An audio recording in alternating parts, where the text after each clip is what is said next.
জীবনে সফল হতে হলে মাটির কাছাকাছি থাকতে শিখতে হবে, কারণ এই মাটিই আমাদের শক্তি, এই মাটিই আমাদের ভবিষ্যৎ।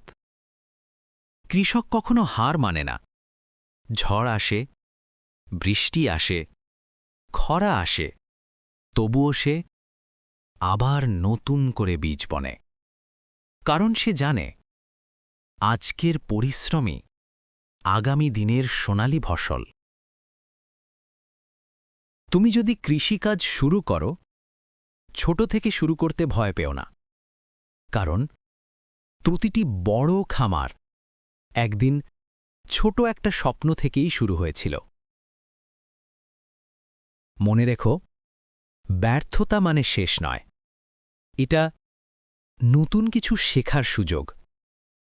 প্রতিটি ভুল তোমাকে আরও শক্তিশালী করে তোলে। নিজের হাতে ফসল ফলানোর যে